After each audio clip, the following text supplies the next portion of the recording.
Tonight, a sneak peek into the Whyalla Steelworks major announcement and a driver's lucky escape after his hay truck goes up in flames near Broken Hill. This is Southern Cross News with Abby Donaldson. Good evening. We're about to get a sneak peek into what Sanjeev Gupta has planned for Whyalla's Steelworks and the city itself. A public event will be held in Ada Ryan Gardens on Monday, where plans will be unveiled. John Hunt has more.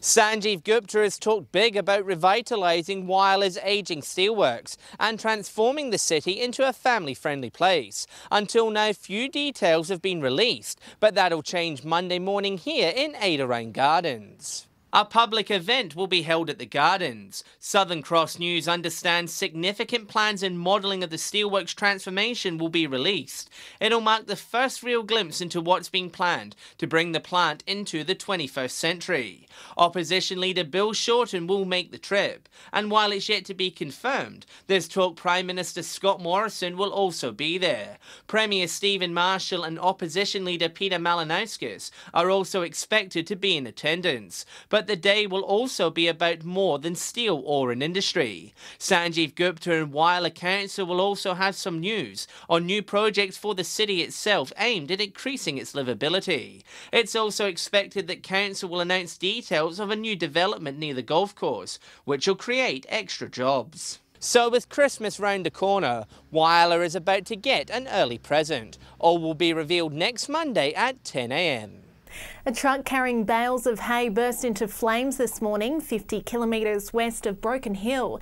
The inferno saw a section of the barrier highway closed off as local firefighters were called in to extinguish the blaze. The smoke could be seen from miles away, the road closure banking up a number of vehicles heading into South Australia.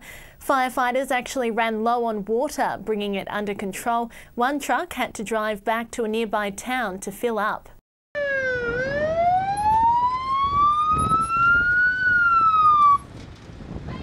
Especially with hay, it's a problem in this sort of weather. The hay rubs together, gets hot and basically has self-combust on itself and can ignite. The truck itself was left completely destroyed by the fire, with the driver making a narrow escape. The driver's fine. The driver managed to get out. He was worried about his wallet, but he got back in and got his wallet out beforehand. Police eventually let traffic through while local fireys continued to put out the flames. The fire was extinguished shortly after midday. Meantime, two girls in Whyalla will face court after they were allegedly captured on CCTV lighting fires.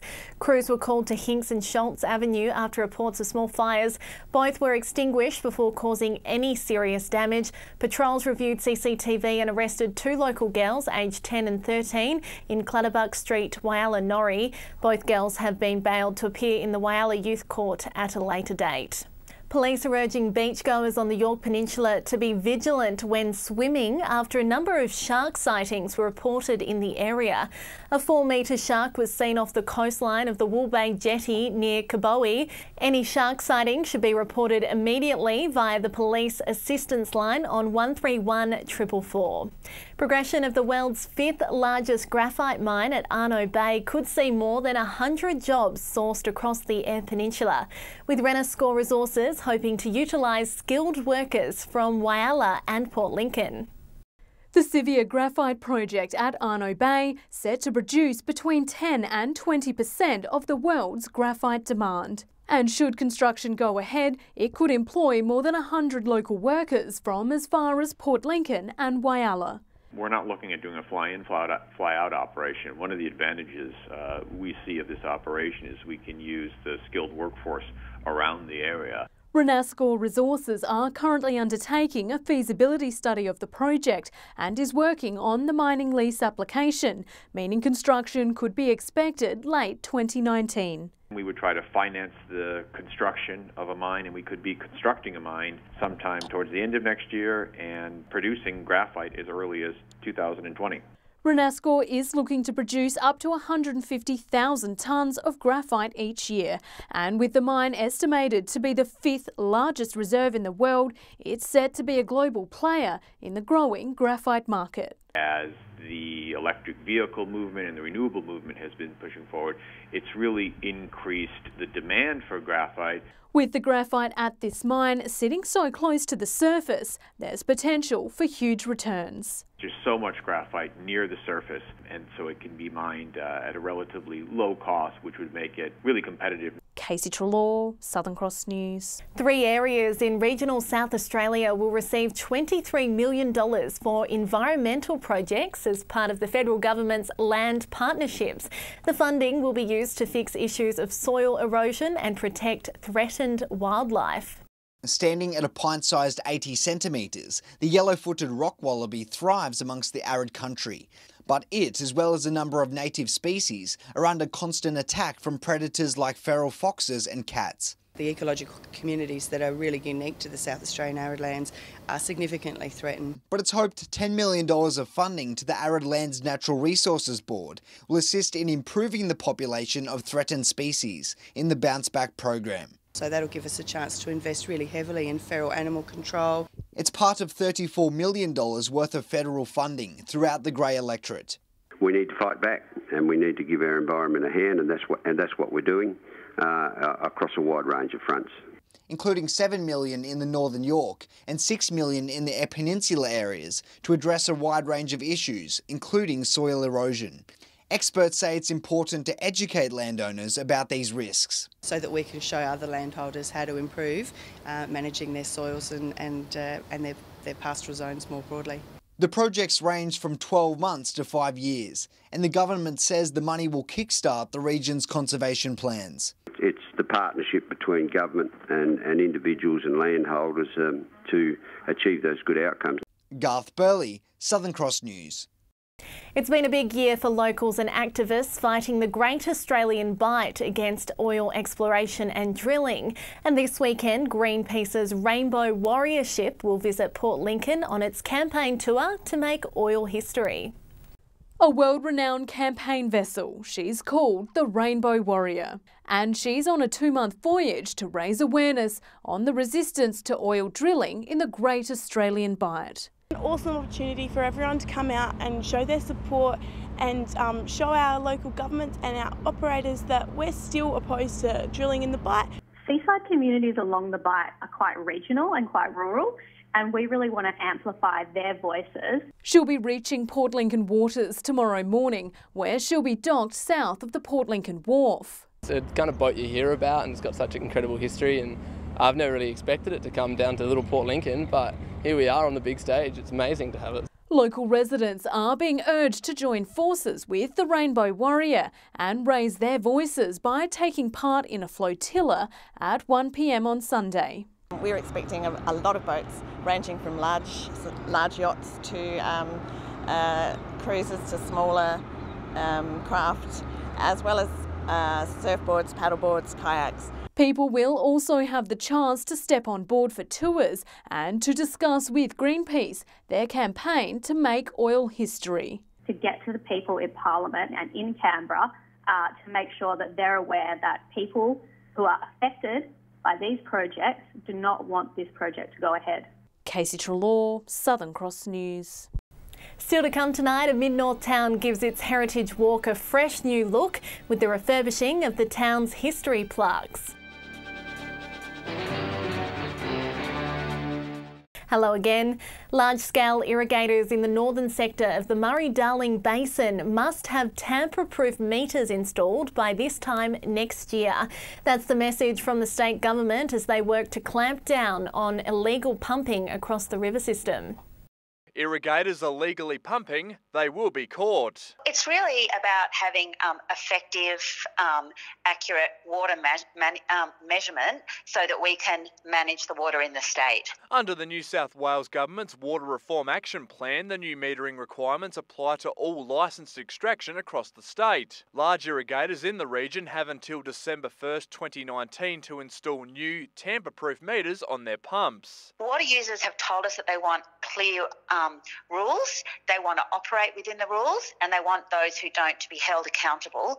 Like, we understand that the vast majority of water users do the right thing, and really this is just a new framework to ensure that we can monitor, measure and check that people are doing the right thing. Irrigators who have working meters won't be forced to replace them, but they must prove that they meet the accuracy requirements. We've got some transitional arrangements where if people can demonstrate that their meters are accurate and they get a data logger and a tamper-proof seal, then they can keep their existing meter. For more details on the changes in water meters, visit the New South Wales Department of Industry website. Patrick Royenke, Southern Cross News.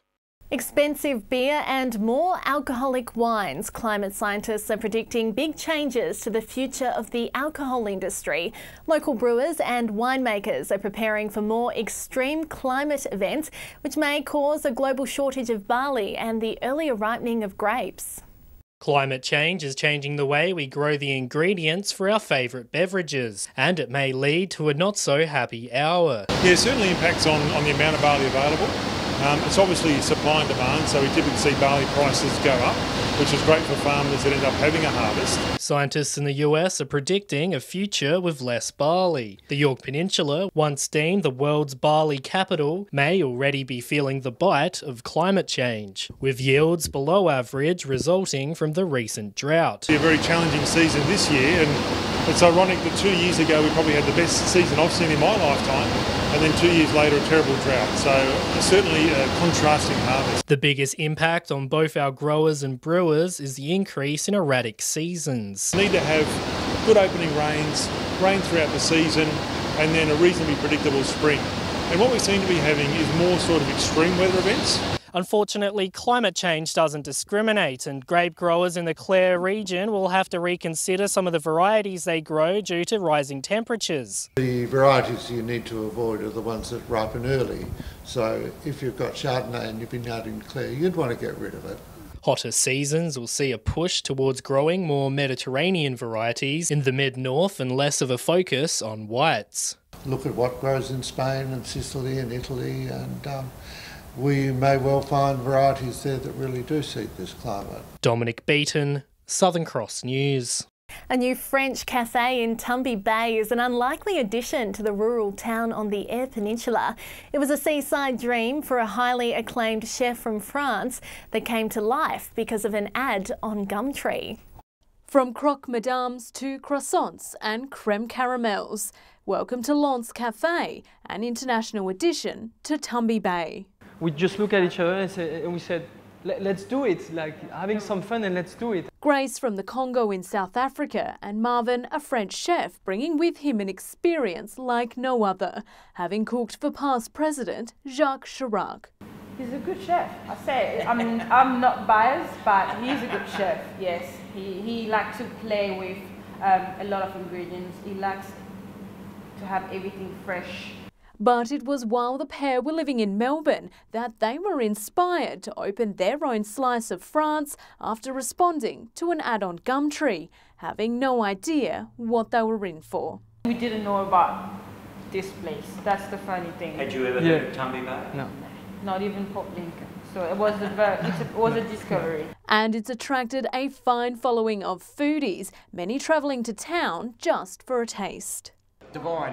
Went to Europe last year and it's on par with the best in Europe. Sensational. It's amazing.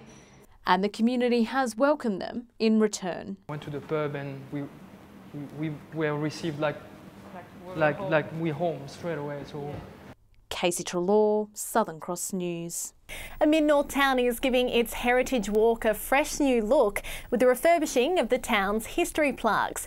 Reposting Peterborough is part of the community's Brighter Futures initiative aimed at modernising the town's aesthetics in an effort to boost tourism. Dusting off the cobwebs of the town's rich past. Thriving Communities Peterborough has been working hard to revamp 35 plinths across the town to make its history more user-friendly. We've had the task of actually make beautiful again the existing heritage walk. The old plaques, like the history they share, have become weathered with time, many rusted and difficult to read. So tired, grubby, had sealant around them that was all turned funny colour and they're dirty underneath the perspex. And a fresh lick of paint and some cutting-edge works of art by a local graphic designer, giving the town something to be truly proud of. The artwork that you see has been done by Mark Thompson. He's a graphic designer. He's done quite a lot of work for us here, and we value his contribution very much. It's hoped the new look will help bolster tourism, giving people a chance to experience the rich history of the town. You stand on the opposite side of the road from the Capitol Theatre, and you look at the building and you read the text in front of you on this beautiful stand. The community group is urging the public to get involved for Walk Around Steam Town, where an official plaque and the newly refurbished plimps will be showcased to the public. Dominic Beaton, Southern Cross News. Well, stay with us. After the break, we'll have all your local weather details. And after a very hot 40-degree blast for some centres, the good news is it's going to cool down a bit. I'll have all the local weather details up next. Hello again. Now it's time to take a look at what's happening in the weather. It was another very hot day for all centres, a scorcher in Port Augusta and Whyalla, with temps reaching 42 degrees. Cooler but still warm in Port Lincoln, 30 was the max there. On the satellite, patchy cloud in the far west in a trough is causing the odd thundery shower. Otherwise, it's mostly clear due to dry northerlies, which are very warm, dry and gusty. On the waters for your Saturday, we'll see southerly shifting southeasterly winds between 20 and 25 knots. Seas will be at a metre with a south-southwesterly swell, and sunrise will be just after 6 a.m. again. The good news is relief from the heat is on the way for the Spencer Gulf for the weekend. It will still be warm in Port Augusta and Port Pirie with temps in the low 30s. Some districts could see the odd shower, but it's a different story for Broken Hill. Another scorcher in store for your Saturday, 39 the max. And these much more pleasant temps will continue for the rest of the weekend and into next week. Mostly fine with temps in the mid-20s for Port Lincoln and Cleve, warming back up again into the 30s by Tuesday. A hot one in Woodner for Tuesday, 37 the max.